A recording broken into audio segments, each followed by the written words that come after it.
जय भारत, जय संविधान, जय भीम, नमो बुद्धाय. आपण पाहता IB7 न्यूज आणि मी उत्तम वानखडे. आज पाहूया आपण महत्वपूर्ण माहिती बौद्ध धम्माविषयी.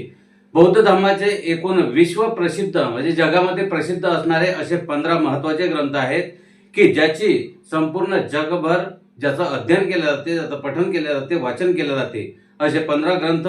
त्या 15 ग्रंथापैकी आपण पाहणार आहोत 15चे 15 ग्रंथ, सुरुवातले नावं आणि त्यानंतर त्या ग्रंथामध्ये काय उल्लेख आहे, कशा संदर्भात आहेत हे ग्रंथ, याची माहिती आपण पाहणार आहोत. सर्वप्रथम पहिल्या क्रमांकावर आहे 15 ग्रंथांमधील सर्वप्रथम आहे धम्मपद. दुसरा आहे सुत्त पिटक, विनय पिटक, अभिधम्म पिटक. त्याच्यानंतर आहे दिग्ग निकाय, मध्यम निकाय, संयुक्त निकाय, अंगुत्तर निकाय. हे आहेत या संदर्भात 15 ग्रंथापैकी. आणि त्यानंतर आहे खुद्दक निकाय, सुत्त निपात. सुत्त निपात हा सुद्धा एक ग्रंथ प्रसिद्ध आहे. त्यानंतर आहे जातक कथा, महापरिनिर्वाण सुत्त, धम्मचक्र प्रवर्तन सुत्त. 14वा आहे अनत्त म्हणजे अनात्मवाद, ज्यावर हा आधारित आहे. अनंत लक्षण सुत्त, याचं नाव आहे अनंत लक्षण सुत्त. आणि 15वा आहे कर्णीय मेत्ता सुत्त. हे असे 15 जरी विश्व प्रसिद्ध ग्रंथ आहेत 15.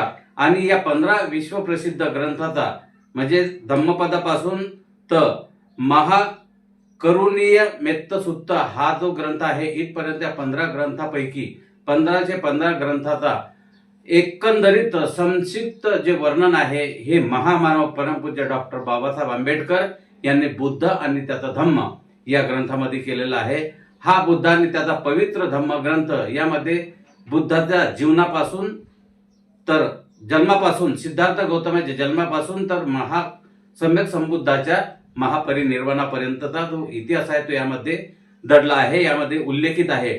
तर तेच 15 ग्रंथ सुद्धा, या 15 ग्रंथाचं सुद्धा ज्ञान बुद्ध आणि धम्मामध्ये आहे. असे प्रसिद्ध विश्व प्रसिद्ध 15 ग्रंथ आपण पाहणार आहोत की ज्या ग्रंथामध्ये काय लिहिलेलं आहे 15 ग्रंथामध्ये त्याचं सविस्तर वर्णन आता आपण पाहणार आहोत पुढे. तर पहा धम्मपद.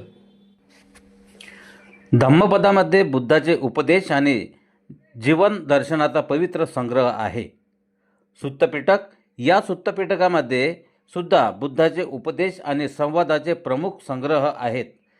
तिसरं आहे विनय पिटक, म्हणजे हे 3 पिटकामधले 3 पिटक, त्यापैकी दुसरं आहे विनय पिटक. या विनय पिटकामध्ये भिक्षू आणि भिक्षुणीचे नियम आणि अनुशासन संदर्भात विस्तृत माहिती उपलब्ध आहे. अभिधम्म पिटक, या ग्रंथामध्ये बौद्ध दर्शन आणि मनाच्या विश्लेषणाचे विस्तृत अध्ययन सांगितले आहे. दिग्ग निकाय, या दिग्ग निकायामध्ये बुद्धाचे विस्तृत आणि प्रमुख उद्देश सांगितले आहेत.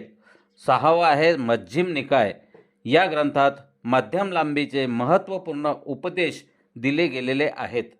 7वा आहे संयुक्त निकाय, या संयुक्त निकायामध्ये विषयवार व्यवस्थित बुद्धाचे उपदेश सांगितले गेले आहेत. 8वा आहे अंगुत्तर निकाय, यामध्ये क्रमवार विषयाला घेऊन बुद्ध उपदेशाचे वर्णन सविस्तर केलेले आहे. खुद्दक निकाय, या खुद्दक निकाय ग्रंथामध्ये लहान लहान बौद्ध ग्रंथाचा संग्रह केलेला आहे. 10वा ग्रंथ आहे सुत्तनिपात. सुत्तनिपातामध्ये बुद्धाच्या प्राचीन आणि सुत्त विषयक ज्ञानाचा महान संग्रह लिहिलेला आहे. 11वा ग्रंथ आहे विश्वप्रसिद्ध 11वा ग्रंथ जातक कथा. या जातक कथेमध्ये बुद्धाच्या पूर्वजीवनाशी आधारित शिक्षा प्रतिरूप माहिती दिली आहे. त्यानंतर 12वा आहे महत्त्वाचा महापरिनिर्वाण सुत्त. या महापरिनिर्वाण सुत्तामध्ये बुद्धाच्या अंतिम वेळेचे आणि महापरिनिर्वाणाचे वर्णन दिलेले आहे. 13वा धम्मचक्र परिवर्तन, बुद्धाने पहिले जे परिवर्तन केले, धम्मचक्र परिवर्तन केले, त्या पहिल्या प्रवचनाचे 6 आणि 4 आर्य सत्याविषयीची माहिती उलगडा यामध्ये दिलेला आहे. 14वा ग्रंथ आहे अनंत लक्षण सुत्त. यामध्ये अनात्म सिद्धांताची महत्त्वाची माहिती उपलब्ध आहे. 15वा आहे करुणेय मेत्त सुत्त. या करुणेय मेत्त सुत्तामध्ये मैत्री आणि मित्रत्व तथा करुणाप्रती आदरभाव याविषयी सखोल मार्गदर्शन केलेले आहे. असे हे विश्वप्रसिद्ध जे ग्रंथ आहेत 15 ग्रंथ, याचा अध्ययन अभ्यास प्रत्येक बौद्धाने आपल्या घरात केला पाहिजे.